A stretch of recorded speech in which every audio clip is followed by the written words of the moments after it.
is now being recorded. Okay, so with that being said, welcome everyone to today's webinar, Safeguarding Elders from Financial Exploitation. I'm Walt Laskos. I am the Chief Communications Officer at the Cooperative Credit Union Association. CCUA is a trade group representing its member credit unions throughout the states of Delaware, Massachusetts, New Hampshire, and Rhode Island. And one of the key initiatives CCUA has been committed to over the past several years has been addressing the issue of senior financial exploitation. Prior to the pandemic, senior scams were estimated to be about a $40 billion a year industry. Today, that estimate has mushroomed to somewhere around $140 billion. So it goes to show you how important this topic really is. And the best line of defense that we all know is in the fight to protect seniors is education and raising awareness of financial exploitation. So in today's webinar, we'll hear a presentation on the best ways to deal with seniors who absolutely refuse to believe they are being scammed.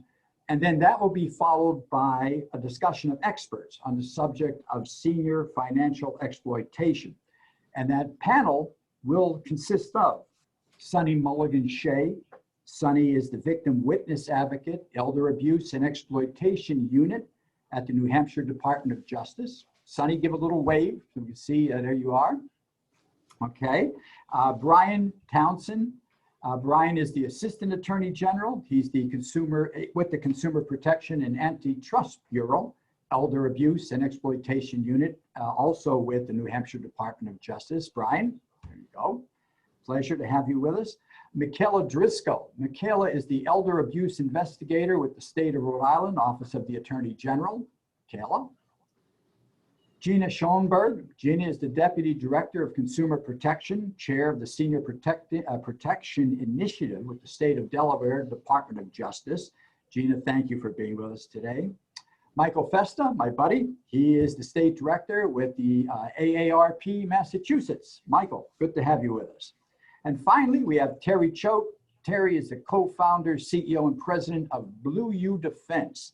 You're going to hear all about Blue U Defense and the role it plays as well in terms of the expertise and what it can bring to understanding and helping us all protect seniors from financial exploitation. Before we begin the presentation today, though, please ensure that all of your mics and your video screens are muted.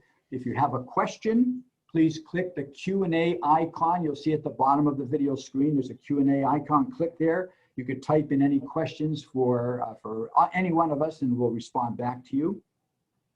And now it's my pleasure to introduce Melissa Grenier.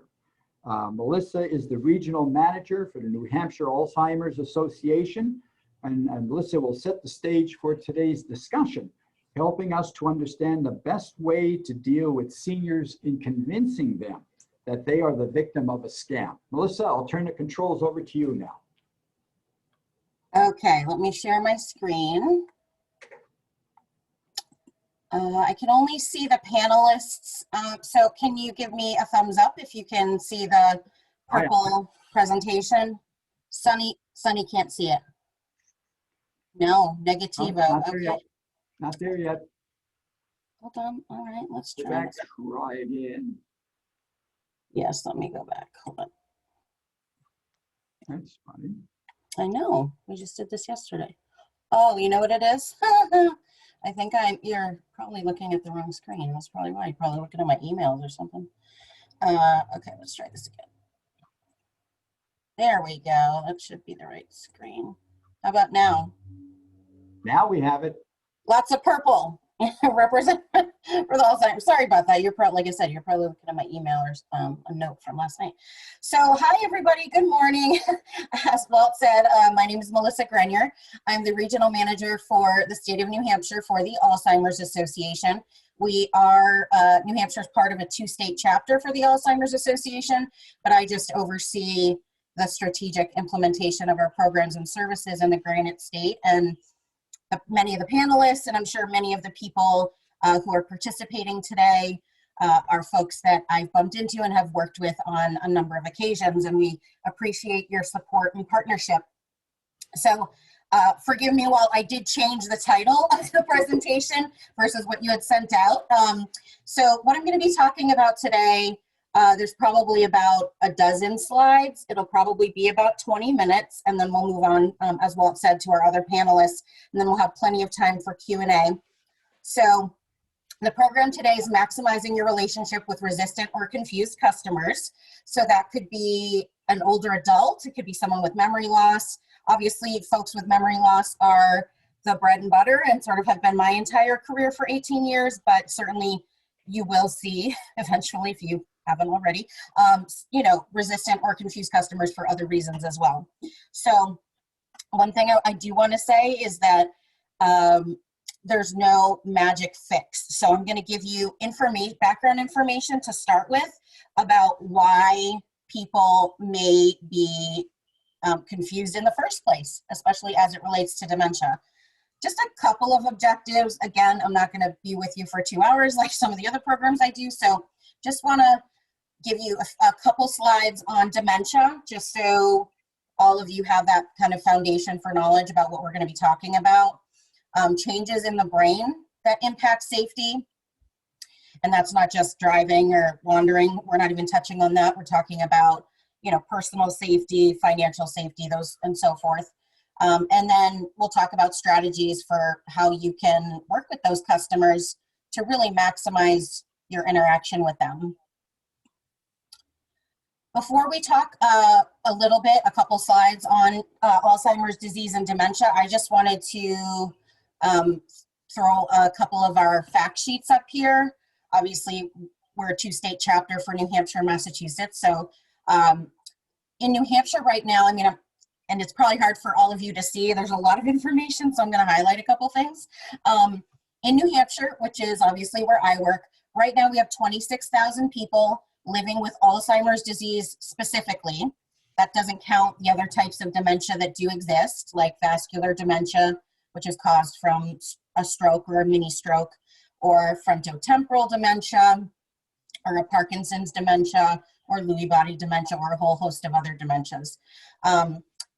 30%, so this is a New Hampshire specific statistic, 30% of those 26,000 people in New Hampshire are living alone. So we're talking about an older population that's already vulnerable cognitively, let alone, you know, physically and for other reasons.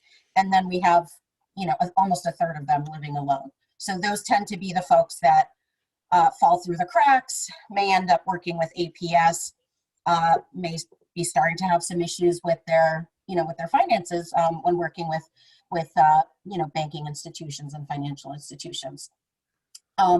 So that's New Hampshire. In Massachusetts, right now we've got about 130,000 people living with the disease. And it's an incredibly significant issue, especially, I'll say especially in New Hampshire.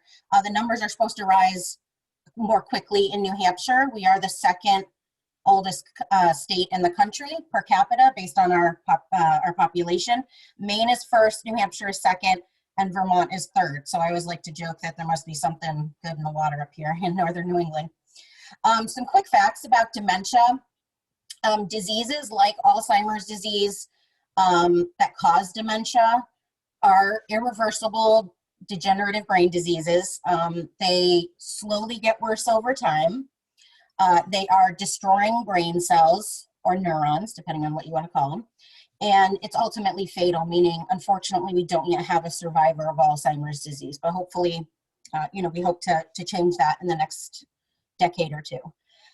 Currently, no cure is available, but many of you may have seen or heard information that the first week in June, the FDA went through an accelerated approval process for a new disease-modifying medication called Aduhelm.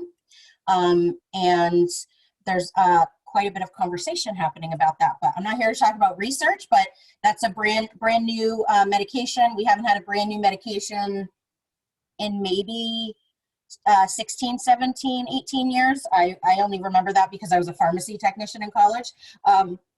So right now in the United States as a whole, we have about 6 million people living with Alzheimer's disease. The risk of developing the disease goes up as we age, but it's not a guarantee, and it is definitely not a normal part of aging.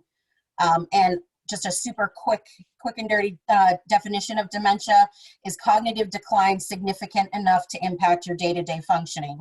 So that means when you've had a couple of nights where you're not sleeping so great, and or you had a loss in your family, or you're just really straight out with work, and you feel like you're not functioning at your best, but things get better, a few days or a couple weeks or a couple months later, that's not dementia, right? That's life. And so, what we get really worried about is when someone is having functional loss that isn't going away, even after, some medical oversight and things like that, the cognitive impairment remains. Quick slide. None of us have X-ray vision. So, I think it's interesting just to point out really quickly on a cellular level, the visual image on the left just shows what, a few healthy neurons look like versus neurons impacted by Alzheimer's disease. As you can see, the neurons impacted by Alzheimer's have that toxic, gunk, beta amyloid plaques and the tau tangles.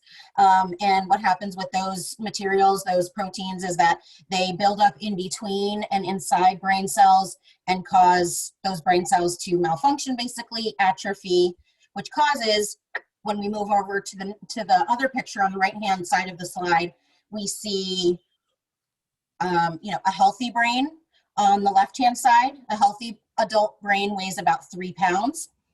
Someone who's in the advanced or late stage of Alzheimer's disease, their brain can weigh as little as 1 to 1.5 pounds. So I only say this because on the outside, all of us are seeing that person's functional decline. So they can't count their change anymore at the grocery store, or count their dollars if they're paying with cash, or they're having trouble, using their credit card. They're having a hard time getting through the grocery store. They're having a hard time ordering from a menu. They're having a hard time understanding what you need from them in terms of their account, or sign here, or fill this out, or what have you. So on the inside, this is what's happening. We see one thing, but really there is a biological change occurring in the brain. And I think when you understand that and think about that a little bit more, I think it becomes a little bit easier to work with folks that are more on the resistant side, because they're not doing it willfully. A lot of these things, it's literally because perhaps a third of their brain matter has atrophied over time because of their disease process. Now, the biggest thing that I want to talk about has to do with having talked about just briefly a moment ago about the damage happening in the brain. A lot of functional loss, as it will relate to making good decisions and planning and solving problems and managing money and all of those things, happen in the front part of our brain, in the frontal lobe of our brain. And all of the things we associate with insight, reasoning, judgment, awareness, all of these things, that's where they live, up here in the frontal lobe of the brain. Those are our executive functions. So these are some things that you might see. These are some examples. So denial, stubbornness, that might actually be changes in, again, the damage that's happening in the front part of the brain, an inability to connect that their diagnosis or their disease process is causing, challenges and symptoms. I have a lot of people that I've worked with over the years that have this ability, a little bit of awareness to say, my brain doesn't work as good as it used to, or I can't remember things so good, or, I feel crazy, or I just don't feel like myself. However, they can't follow up with that and connect it to, so I think I'm going to need your help paying my bills now, or I guess I should cut back on driving, right? So, that's good that they have that little bit of insight, but it's also a problem because they're still not able to connect it to the consequences of that disease process. They have a difficult time anticipating the outcomes or the consequences of their actions. which again has to do with, I automatically think of medical issues and financial issues. So this is why people are just, oh, there's a friendly person on the phone, I'm going to give them my social security number, you know? They don't understand the repercussions of a simple conversation like that. There's a disbelief that abilities are declining. That's where you get the resistance. That's where you get, again, a lot of denial. Denial is not just a river in Egypt. No, it's a coping mechanism. And so all of us at some point, we're going to deny that, something's wrong, or we're not able to do things as best as we'd like to. So people refuse to take their medication, go to doctor's appointments, even life-sustaining medication. I can't even tell you how many clients over the years have refused, insulin, life-sustaining cardiac meds, and so forth. And obviously we're all here because we know that those folks are extra vulnerable to scams and exploitation. These are some other dementia-related challenges that I want you to be aware of, because it's not just memory loss. We're talking, it obviously does include memory loss. However, it has to do with changes in communication, both the way that they're going to communicate with you and the way that they're going to understand what you're communicating to them. They need a lot more time to process the information that's being exchanged. Again, as one of the previous slides indicated, they don't understand the extent of their disease process or what the consequences of that will be. We've talked about their impaired awareness and insight and judgment, including the consequences of their actions. You may see or hear, I will say, some socially inappropriate behavior. Most of the time when I go into branches or an office building, it's usually pretty quiet, So this is where you might have someone who's talking about his bowel movements are irregular, while they're waiting in line, to do their transaction. And again, that may be something that this person never would have done in the past, but because their social filter is also gone, which is located up here in the frontal lobe of the brain, they just kind of say and do whatever they want, at least to some extent. They may have hallucinations and delusions, which means that they may be talking about how, if you address any concerns you have with them about their finances, they may say, well, someone's coming in at night and taking it, because they couldn't possibly be making a mistake or misplacing their funds or allowing someone to take advantage of them, right? So someone must be stealing it. So this is where some of the mood and the personality changes also are impacted by the disease, and sensory perception challenges. So hearing loss, vision loss, certainly exacerbate some of these things. I think the more important slide is going to be the next one. This is just highlighting that there's two ways that we communicate: receptive communication, which actually right now you're doing most of because you're receiving what I'm telling you, and I am using expressive communication. And so someone with memory impairment or a traumatic brain injury or a severe mental illness, lots of conditions, can have issues understanding what others are saying or being able to make their needs known or ask questions, themselves. So these are some tips. I know it, I'm sorry for, I tried to not have too many slides, but there's probably a good chunk of content on each one, and I can give this to you, and maybe you could disseminate a copy of this to everybody after, so don't feel like you have to write everything down. I think the most important thing that I want to focus on is that you don't have to be perfect at communicating with anyone. Not that maybe you are thinking that, but I think there's a little bit of a level of discomfort when you're interfacing with someone that you are concerned may have mental, cognitive issue or a health issue. And so I guess I just want you to take a few deep breaths and know that your calm, friendly, reassuring demeanor is going to go further than any sort of perfect catchphrase I could give you. If you're making eye contact with them and, using some of these other communication tips, using short, simple phrases and not giving someone 3 things to do. Oh, I'm going to take the next customer. I'm making something up, but could you go sit over there and do X, Y, and Z? No, like someone literally needs to potentially whether it's a care partner or a staff person at one of your institutions or agencies, you know, it's really beneficial for them to have a completely separate space. It reduces distractions, helps that person maximize their independence, which helps them feel more confident about what you're saying to them, helps build trust.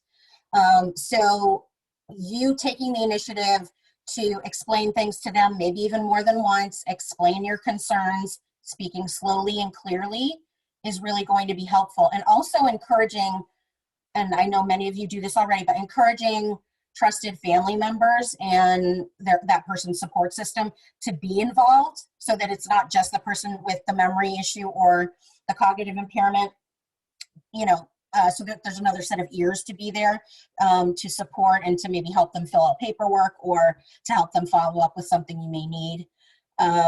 Writing things down is also helpful sometimes. It just really depends on the person. Sometimes people have a hard time with verbal communication, but they can still write or read the written language. I just mentioned reducing distractions whenever possible. And then I really highlighted, even if you're having a rough day, I really encourage you to try to avoid correcting or arguing with the person, because if you've ever spoken to someone with some kind of cognitive issue, you know, their perception is their reality.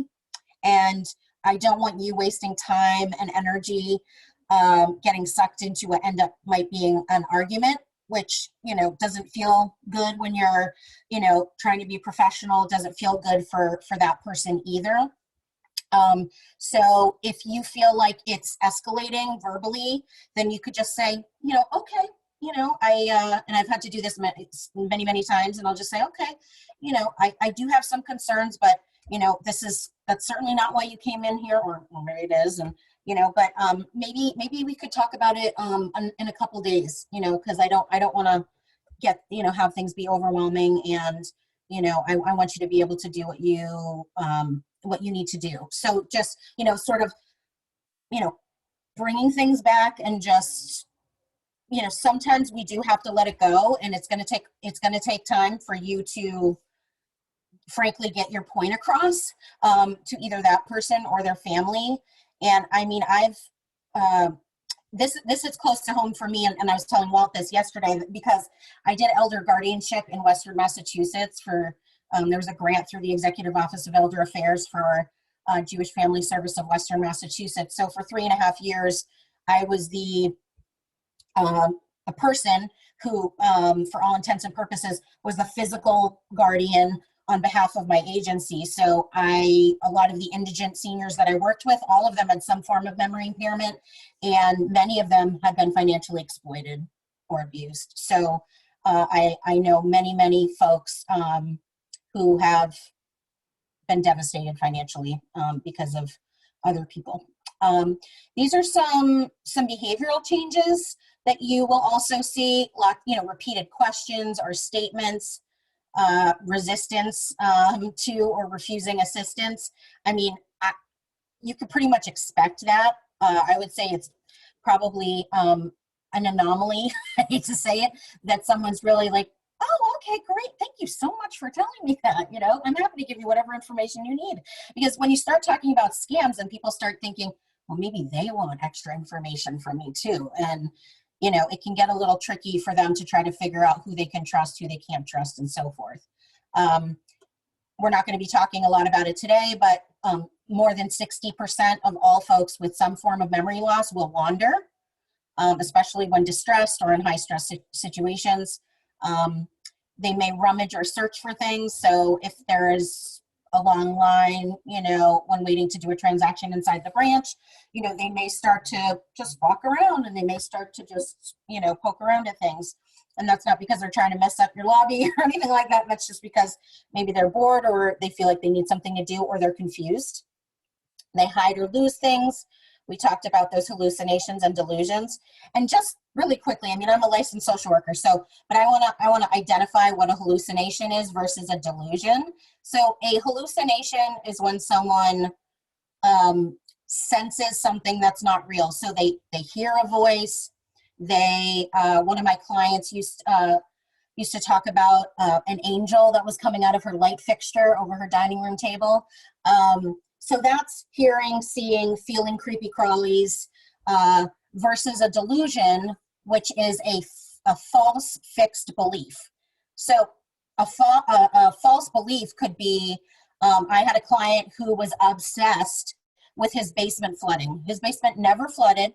He was obsessed with his sump pump to the point where he spent thousands of dollars. It was just, he just got it in his head that the basement was going to flood. No plumber, no, contractor could tell him otherwise. So that was his delusion.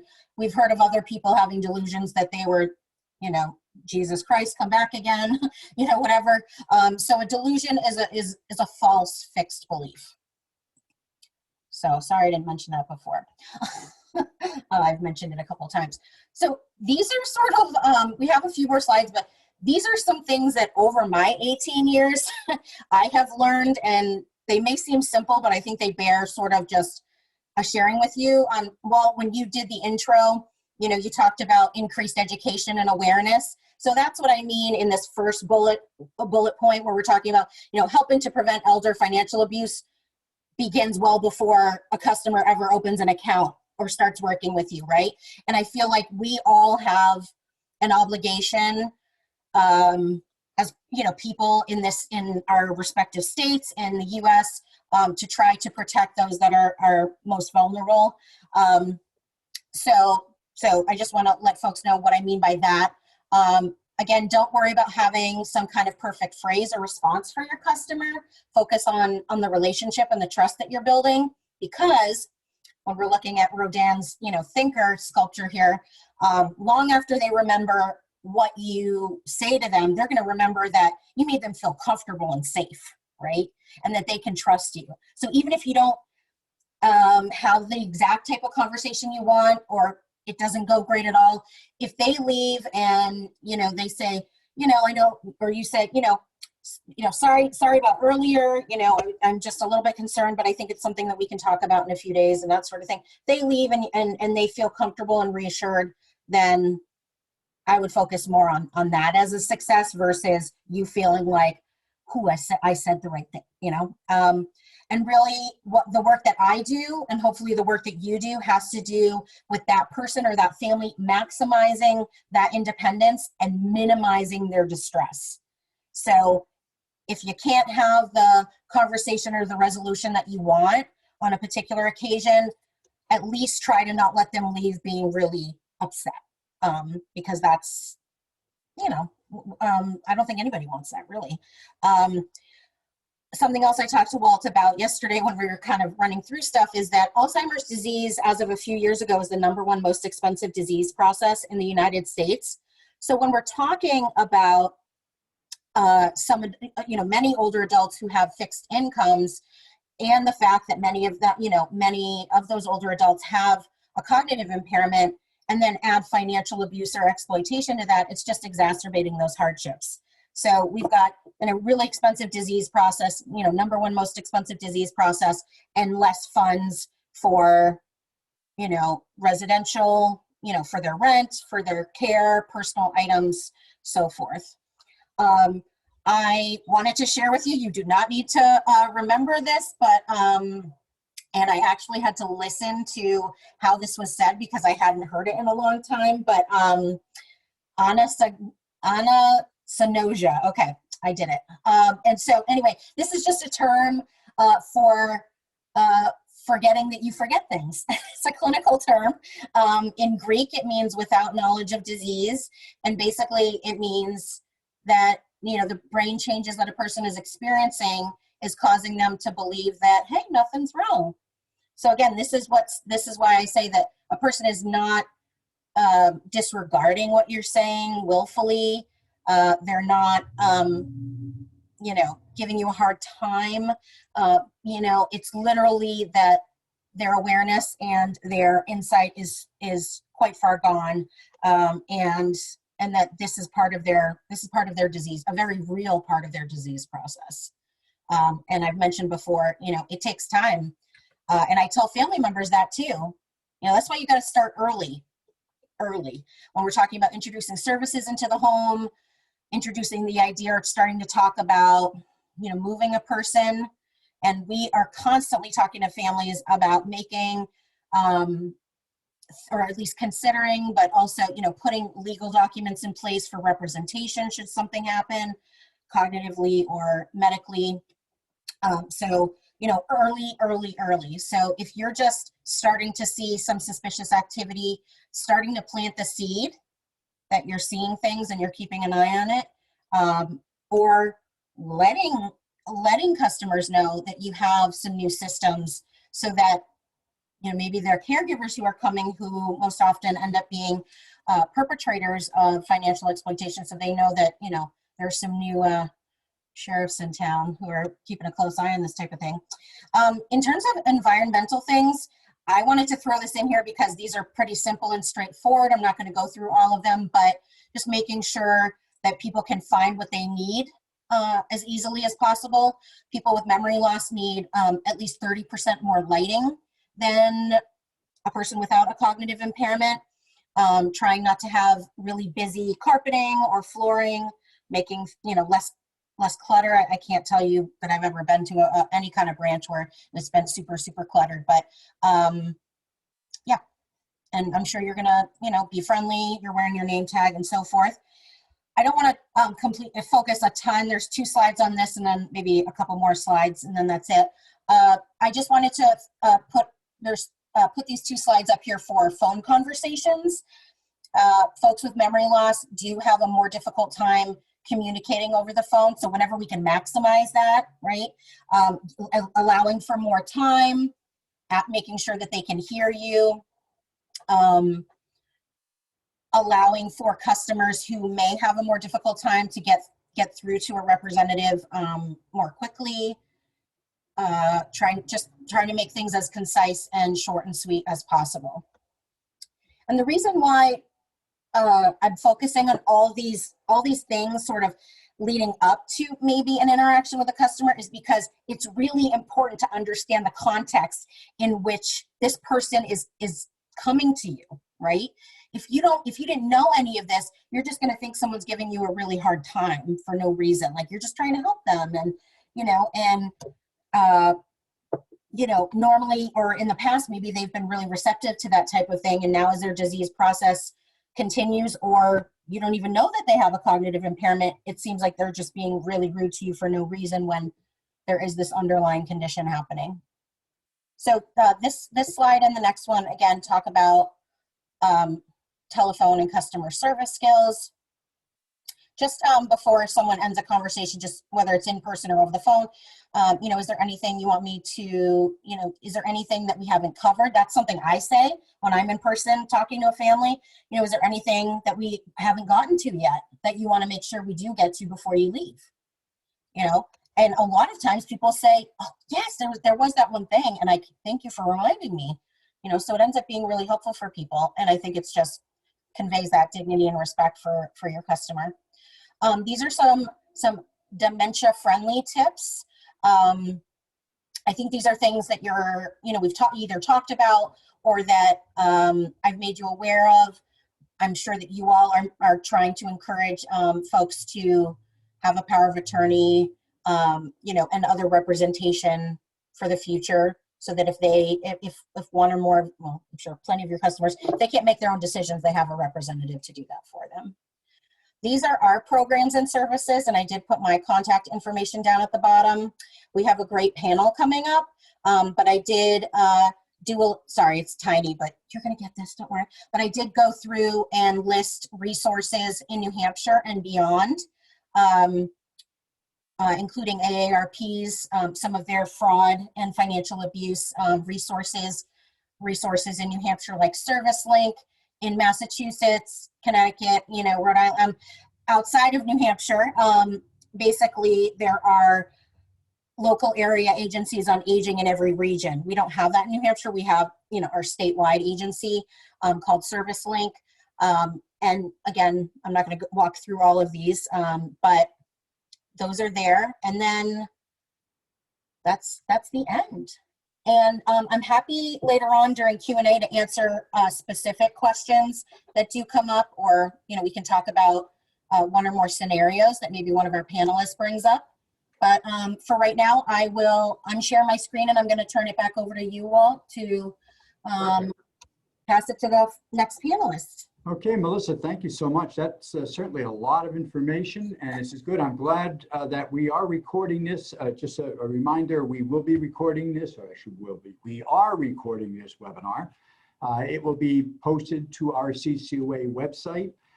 If you are a subscriber to the Daily CU Scan, which is a daily electronic newsletter we send out, we will have the links to stories there. It will also be posted on our website so that you could visit at any time and listen to the presentation again from Melissa. Also, I'm going to ask, I'm going to start now and maybe begin down in Delaware first to get comments from our panelists. We've heard what Melissa had to say about this. It's more important that you all hear from those that are assembled here as the experts on the subject matter. To please, I'm going to invite all of you to give a reaction to what you heard Melissa say, share some of your own experience that you're having, maybe take a minute or so. My intention is not that have each one of you do a separate presentation, but essentially share a little bit about your background about this topic, and then maybe we have more of an engagement for all of us to feed off of one another. So Gina, let's start down in Delaware and hear some of your thoughts and perspective of this whole topic. Sure, thanks, Walt. So my name's Gina Schellenberg. I am the Deputy Director of Consumer Protection at the Delaware Department of Justice. And since 2014, I have been the chair of the Senior Protection Initiative. That role really is serve as a liaison across our state, which is very small, for elder issues in general, really trying to be a subject matter expert and getting to know partners in financial institutions like the wonderful Cooperative Credit Union Association. So, everything that Melissa said really lines up with what I've seen in my work. And I think one of the things I could throw out there for conversation, during this time of the pandemic, we've seen a tremendous uptick in reports of romance scams.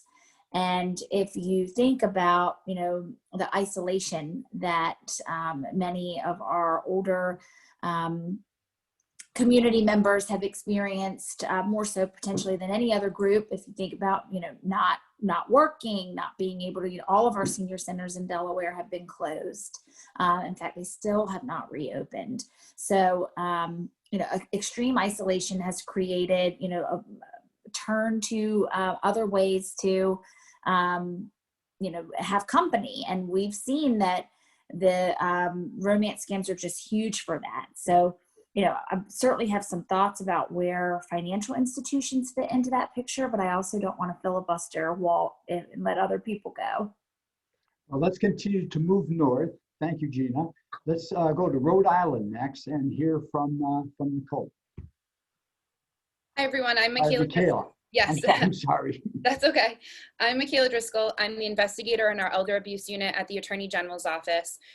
So what we really do here, the Attorney General, we're charged with prosecuting all felony crimes in the state of Rhode Island. Our Elder Abuse Unit, we do that, but we also have what we've really worked on, and our unit is a prosecutor and myself, and we've really worked on educating, Rhode Islanders on different types of scams, identity theft, the romance scams. As Gina said, we've seen an increase in the amount of victims here as well, people who are victims of romance scams. And also, obviously, as you mentioned with COVID and people being home, the phone calls, the same kind of run-of-the-mill scams. I've been here in the office for 15 years. I started in our consumer protection unit.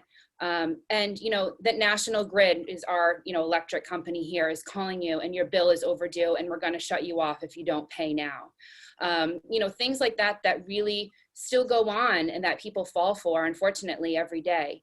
One of the things that I'll mention that we've actually been able to do here in Rhode Island, we recently had legislation passed that allows for financial institutions to place a freeze or a hold on certain transactions. They can do that if they are seeing people who may be a victim of financial exploitation. To do that, our office, as well as law enforcement, can also request that freeze. And one of the other things too is it allows us to obtain records without a subpoena. So that's one of the things that legislation just recently was passed here in Rhode Island. And one of the things we're also charged with that legislation is training financial institutions, not only on the legislation, but also on elder abuse and things that they can look out for, and, you know, warning signs if someone comes into our branch and dealing with a customer. So that's one of the fun things that we're excited about here in Rhode Island, that the legislation that recently got passed to really help financial institutions. Thank you, Michaela. Now you're going to see, I used my hands to talk. I confused Michaela's name with Nicole. I don't want you to get any ideas that I have dementia or anything like that. That's just the way I am. Let's now go to Massachusetts. Let's start with my friend Mike Vesta at AARP. Michael. Thank you, Walt, and greetings to all. Is there an echo? There is. I think it might be their phone because there's two mics coming through. How's that? Nope. All right, I'm going to shut that off. How's that? Better? That sounded good. That sounded good. You know, the bad news is I can't hear you, but suffice to say, I think you can hear me, and that's what matters. So just to put this in perspective, I mean, the message from AARP is pretty straightforward. All of you as professionals, I'm sure, have some relationship with AARP in your states. And if you don't, I certainly encourage you to dig deeper. You know, we are pretty much like the Alzheimer's folks. We're in the front line of working with families and those who are, you know, in the world of you know, the potential victims. So our role, and we can talk more about this in sort of the exchange, but it's to acknowledge, number one, that if you want to, you know, think about AARP, we are a resource for information. We try to get to our members as much update around frauds, scammers, the various changes in techniques that, again, you're all very familiar with. I don't want to suggest anything other than the fact that when you consider as an organization or as an individual professional what else you might want to do, one thing I do want to make clear is that AARP is very interested in partnering. Walt knows this. The idea of having, for example, a teletown hall, which we're often doing with the Attorney General, Mara Healy in Massachusetts, district attorneys, experts. We'll call thousands of our members and get them on a live conversation around frauds and scams. So you may want to consider doing that in your state. And I know each and every one of the state directors in the places that you're representing, and I can assure you they'd be very interested in doing that. So before the end of the presentation, for all of you, I'm going to throw in the chat a couple of contacts, a couple of suggestions for reaching out beyond what you may already know. But I'll leave you with this thought. I started my legal career as a prosecutor in Massachusetts, and I think we all recognize that when you get to prosecuting, when you get to police, you pretty much lost, you know, you've lost the game. You've got a victim who is most likely unable to get made whole. And so a lot of what we're trying to do, obviously, is prevention. And to the extent that we can share information that is reliable, we like to think of ourselves at AARP as a trusted voice for those 50 plus.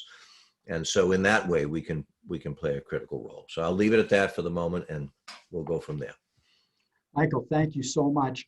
I think it's a very good point that Michael makes. Please, I'm going to ask all the panelists to please type in your name, your email address, or way to connect with you for all those who are watching the webinar today, so that they'll have a direct tie-in to be able to access you should they have any follow-up questions or seek any additional help on your end. And I think it also sets up very nicely what Michael was saying, because it sets up Terry Choate from the standpoint of when you think about taking the steps necessary before it gets to the police, before it gets to the criminal investigations of being able to protect seniors. Terry, turn the mic over to you. Yeah, thank you, Walt. So I was in law enforcement for 15 years. I handled quite a few cases like this. Now, what my company does is find good practical solutions to security, safety and security, primarily in long-term care facilities, nursing facilities, schools, and financial institutions. Those are our three primary verticals. And we found that security, what we think keeps us safe, doesn't. We've gone wrong as entire industries, and it's creating big problems. But what I found when I was in law enforcement working on these types of cases is, and Michael was absolutely right when he said this is all about prevention, because once it gets to law enforcement, it's pretty much at a point where you're not going to recover anything. The loss is the loss. I agree with that 100%. But one of the things that I found in almost every case is the success of the threat on the victim was related to a threat. It almost came down to that almost every single time. I had cases where I actually called victims before they became victims, told them that the things that they were doing were indicative of a scam of some sort, and several days later, I'd get called even after warning them, telling that one lady in particular, $40,000. After a Rite Aid called me and said, there's an elderly female coming in here buying Apple gift cards every single day. And it just doesn't seem right. I called her. I told her it was indicative of a scam. She said, nope, this is what I do for my kids. I got tons of grandkids. This is what I do for them every single year. So I hung up. 3 days later, I got a call from her, and she was scammed for $40,000 after I warned her about this. And it came down to, they threatened her.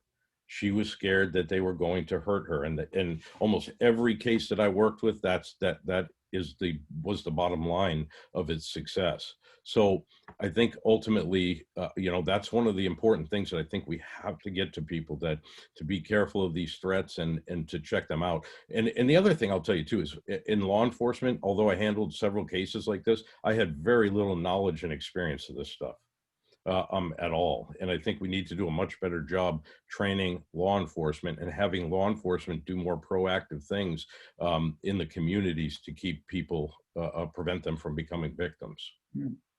That's a very good point, Terry. And maybe that's something that credit unions could come together and be able to provide some type of forums like this to, again, increase that awareness.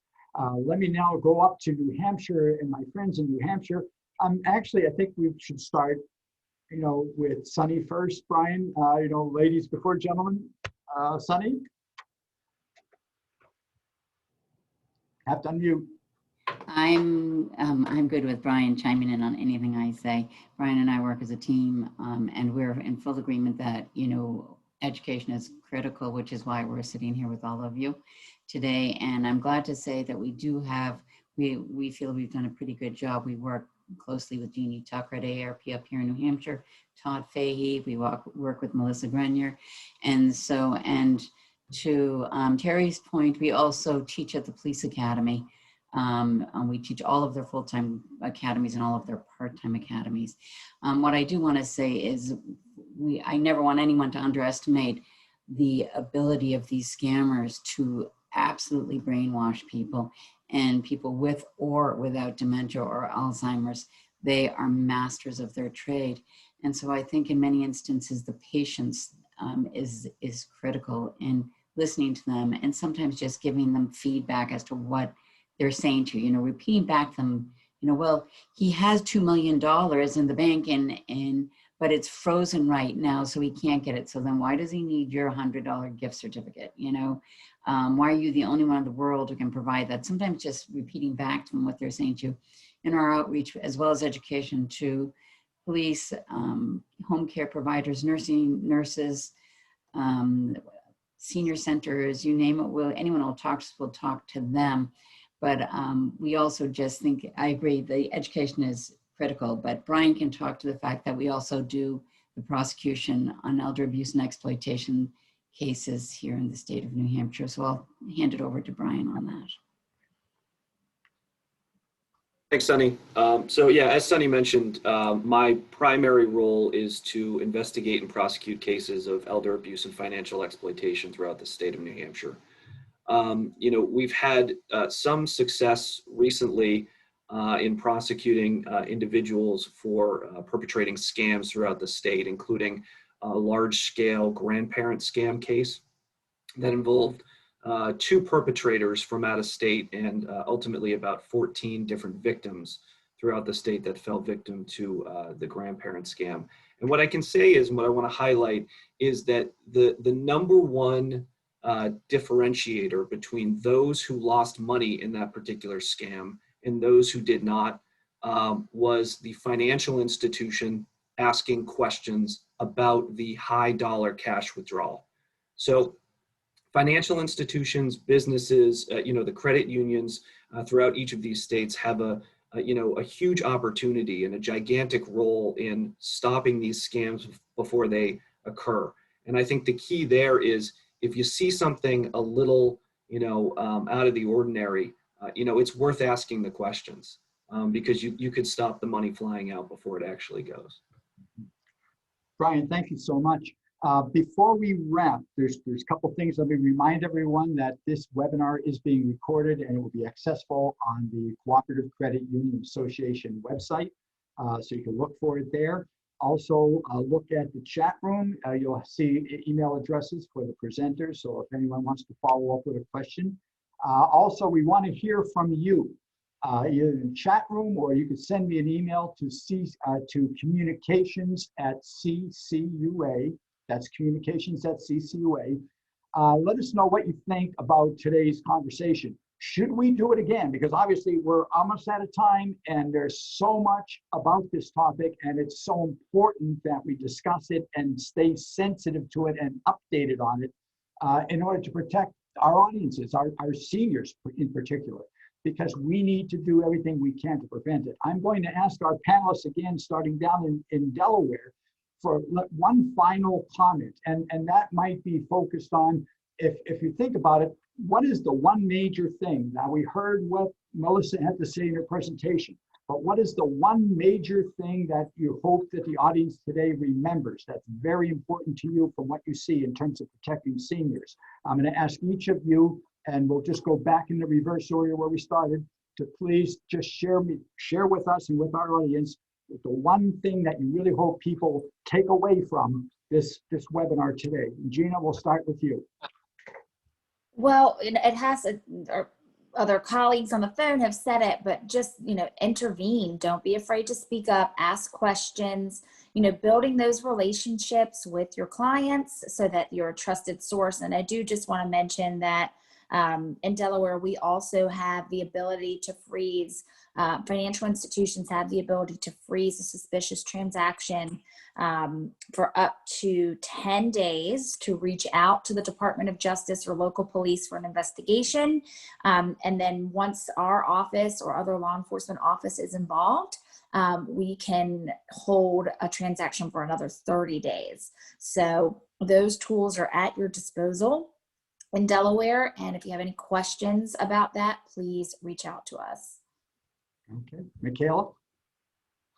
One thing that I think is important, well, 2 things really, here in Rhode Island for elder abuse, we are a mandatory reporting state. So anyone who suspects elder abuse is required by law to report it to our Office of Healthy Aging, which is our Division of Elderly Affairs.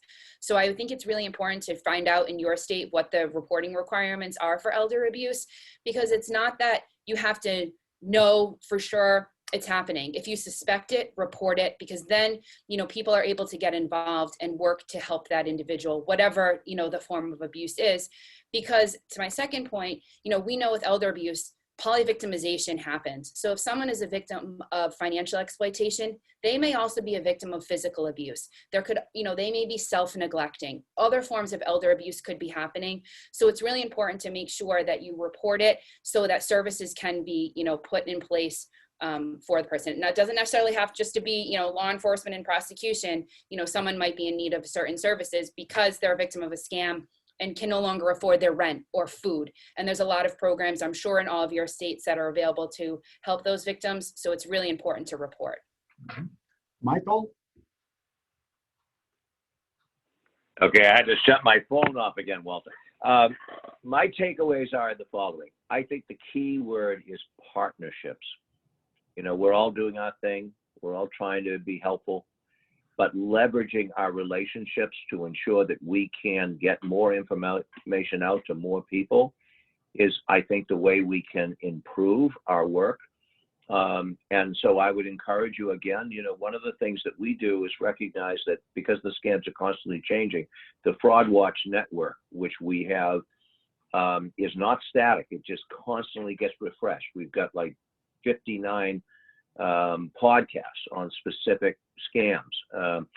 We have fraud alerts that we have, you know, people just sign up, regular people just sign up and they'll get alerts about new scams that are coming to play. So it's the evergreen nature, staying on top of it, but ultimately to recognize that we're all in this together. And the more we reach out before the, you know, beyond the organizations that we serve, I think the better off we're going to be in helping so many people, because it is a ubiquitous, extraordinarily, you know, challenging problem, and we can't do it alone.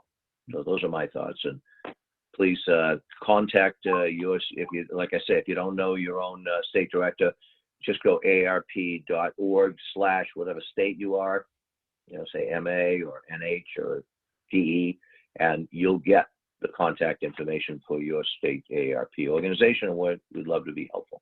Good. Thank you, Michael. Terry. Yeah, I would say that the one thing that we should all try to remember is that this isn't just about elderly abuse and scams. I think in the past, the elderly were targeted because they were considered to be soft targets. Well, based on technology and things like that, I'm a soft target. I don't know anything about this stuff. They're so common. They're all over the place. So we have to educate ourselves. And I think by educating ourselves, we'll be better able to help the people that we serve. Thank you, Terry. Sunny?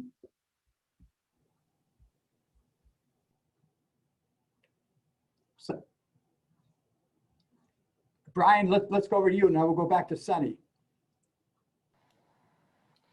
Yeah, so I mean, I would just say again what I said before, which is, you know, a lot of the cases that I see, the difference between those who get scammed or actually taken for money and those who are not, are the fact that someone intervened. And it doesn't take a lot. It takes just a simple question or two to allow, you know, the person to open up and to stop the scamming. So ask questions. Thank you, Brian. Sunny, we have your audio now. We do, sorry about that. And yes, we are a mandatory reporting state also, so don't hesitate. Always report if you have an inkling. Let the professionals take over at that point, get eyes on the situation, and work collaboratively with all the resources that are out there for you. It's a great way to educate and to spread the word. Thank you, Sunny. And when we started off with Melissa, I think it's only fair that we go back to Melissa for a final closing comment from Melissa. I found a lot of what all of our other panelists said to be very, very helpful. I agree that if we're all in it together and we're creating better partnerships, people can't, scammers and abusers can't silo, you know, the victim, you know, if more people are involved, then there's just more eyes and ears, you know, on the scene, kind of a thing. The one other thing that I did want to highlight is that if anyone, obviously this would relate more to older adults or people with memory impairment, but we do have a 24-hour helpline and lots of resources, and AARP has endless resources as well. So for the Alzheimer's Association, if there are questions that you have or information you need for families, or you just want to pick my brain, or pick the brain of an Alzheimer's staff person in your state or area, please call our toll-free 1-800 number. I'll put it in the chat again, but you'll get it as well when Walt sends out the PowerPoint, because our 24/7 helpline is completely, you know, available at no cost, is literally available nights, weekends, and holidays, so a family can utilize us. And it just extends the good work that all of you are doing during normal business hours. So I think we all have a part to play in helping reduce this issue. Wonderful. Thank you, Melissa, and thank you, Sunny. Thank you, Brian. Thank you, Michaela. Thank you, Gina. Thank you, Michael. Thank you, Terry, for being a part of our panel today.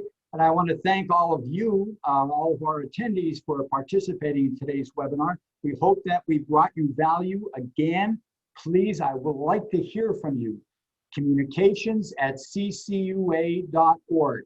Let us know what you thought of today's discussion. Should we continue to do another one? Is it important to you? Share what you're doing. We'd love to hear from you. Again, thank you all. And that brings it in to today's webinar. Take care, stay safe.